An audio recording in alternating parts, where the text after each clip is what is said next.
Assalamualaikum warahmatullahi wabarakatuh. Hai semuanya, di sini kami dari kelompok 1 kelas Palembang yang beranggotakan saya Tasya Arsyada sebagai guru 1 dan rekan saya Agita Aurelia Iska Putri sebagai guru 2 serta Mariesa Nurfitri sebagai guru 3. Di sini kami akan mensimulasikan peran sebagai seorang guru SMA dengan materi virus. Pada pertemuan kali ini kita akan membahas apa itu virus. Virus merupakan mikroorganisme parasit yang membutuhkan inang untuk bertahan hidup. Virus harus menemukan sel inang untuk bisa bereproduksi, termasuk juga melalui sel tubuh manusia. Nah, jika virus tidak menumpang pada tubuh inangnya, maka ia tidak bisa bereplikasi dan bertahan hidup lebih lama. Materi selanjutnya yaitu ciri-ciri virus. Virus bisa bersifat seperti benda hidup, contohnya bisa berkembang biak jika berada dalam sel hidup. Namun virus juga bisa bersifat seperti benda mati, tidak bisa melakukan metabolisme, tidak bernafas, tidak bergerak, dan berbentuk kristal jika berada di luar sel hidup. Virus memiliki ukuran sangat kecil, yaitu antara 20 dan 300 nanometer. Virus juga hanya memiliki satu asam nukleat, yaitu antara DNA atau RNA saja. Selanjutnya kita akan membahas macam-macam bentuk virus. Yang pertama, berbentuk seperti batang. Lalu yang kedua, virus berbentuk seperti batang dan berujung oval seperti peluru. Selanjutnya yang ketiga, berbentuk bulat. Yang keempat, berbentuk filamen atau benang. Yang kelima, virus berbentuk seperti polihedral.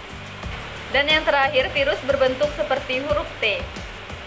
Selanjutnya, kita akan mempelajari cara hidup virus. Virus tergolong dalam parasit intraseluler obligat karena hanya dapat hidup di dalam sel yang hidup. Sel hidup yang ditumpangi virus disebut sebagai sel inang. Artinya, jika sel inang tersebut mati, maka virus akan menjadi kristal. Bagaimana sih virus mengenali sel inangnya? Yaitu dengan menggunakan sistem log K atau kesesuaian. Berdasarkan jenisnya, sel inang dibagi menjadi dua, yaitu kisaran inang luas dan kisaran inang sempit. Virus dengan kisaran inang luas menginfeksi beberapa inang. Contohnya, virus flu burung bisa menginfeksi unggas, babi, manusia. Sedangkan virus dengan kisaran inang sempit hanya bisa menginfeksi inang tertentu saja. Contohnya, virus flu hanya dapat menginfeksi sel-sel di saluran pernafasan dan bakteriofag hanya bisa menginfeksi bakteri E. coli. Sudah mengerti kan? Penularan virus dari salah satu inang ke inang yang lain melalui udara, air, darah, dan perantara, seperti nyamuk.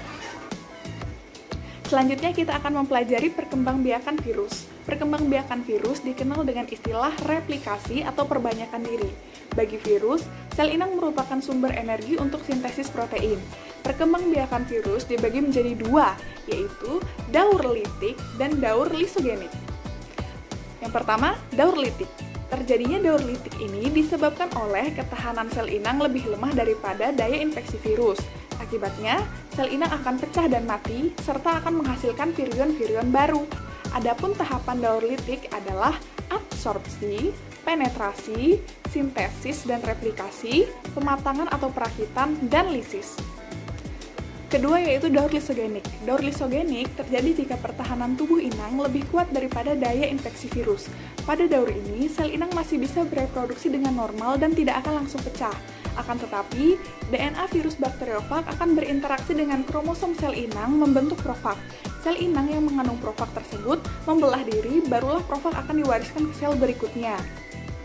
Adapun tahap daur lisogenik adalah absorpsi dan infeksi, penetrasi, penggabungan, pembelahan, kemudian sintesis. Untuk memahami lebih lanjut, berikut diagramnya. Selanjutnya kita mempelajari klasifikasi virus. Klasifikasi virus berdasarkan persamaan ciri yang dimiliki tergolong cukup banyak, yaitu berjumlah 6. Ingin tahu lebih lanjut? Yang pertama, klasifikasi virus berdasarkan ada tidaknya selubung pada nukleokapsid. Terdapat dua kelompok virus dalam kelompok ini, yaitu virus terselubung dan virus telanjang. Virus terselubung yaitu virus yang selubungnya terdiri dari lipoprotein dan glikoprotein. Contohnya, poxivirus, herpesvirus, togavirus, rhabdovirus, dan paramyxovirus.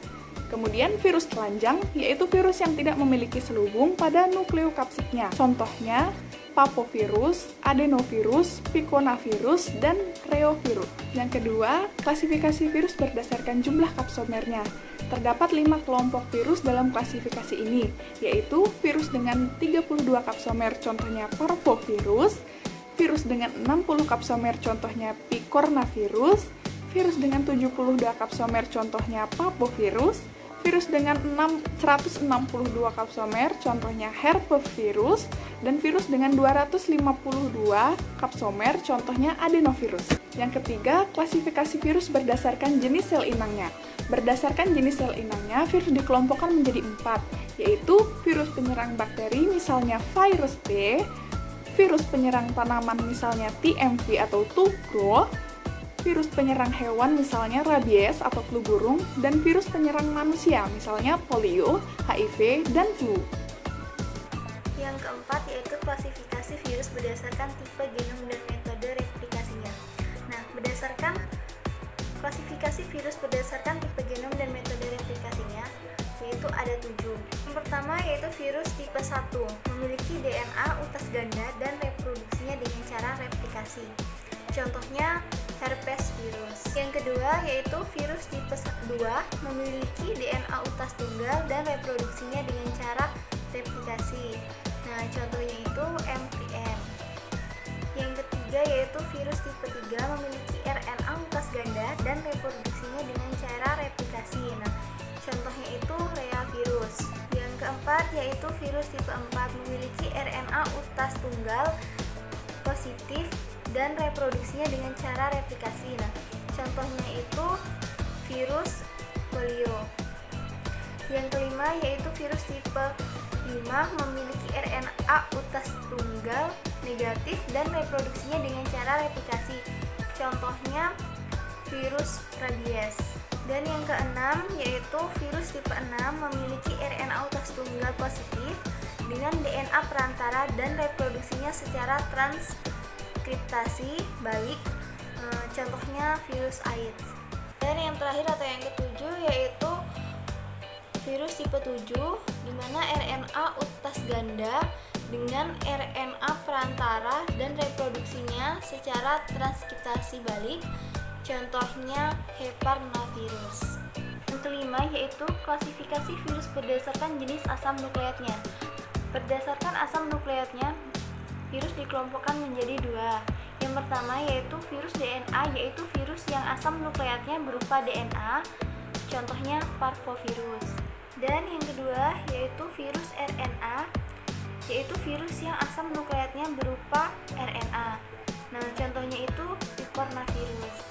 Baiklah, yang keenam yaitu klasifikasi virus berdasarkan bentuk dasarnya. Nah, berdasarkan bentuk dasarnya, ini dikelompokkan menjadi 3. Yang pertama yaitu virus bentuk eksohedral, memiliki sumbu rotasi ganda dan tata ruangnya dibatasi oleh 20 segitiga. Nah, ini contohnya seperti virus polio. Nah, kemudian yang kedua yaitu virus helikal, memiliki sumbu rotasi.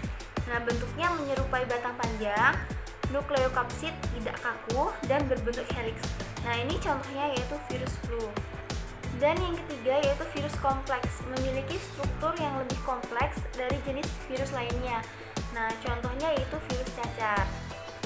Baiklah, kemudian apa aja sih manfaat dari virus? Nah, manfaat dari virus yang pertama yaitu virus memiliki selubung yang tersusun dari subunit protein. Nah, protein selubung dari virus ini bisa dimanfaatkan untuk membuat vaksin protein agar terbentuk respon kekebalan tubuh untuk melawan penyakit. Nah, yang kedua juga bisa digunakan untuk terapi gen melalui rekayasa genetika.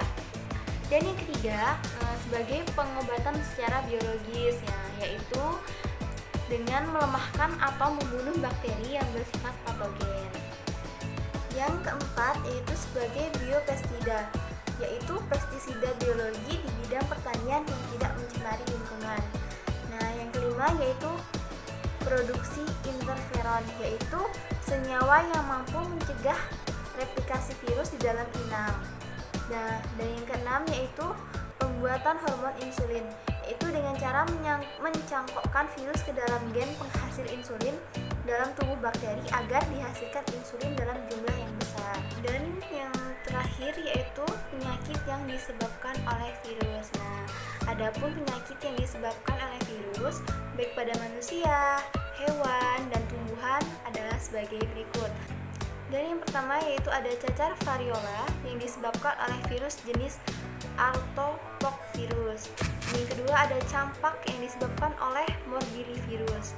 Dan yang ketiga yaitu AIDS yang disebabkan oleh HIV.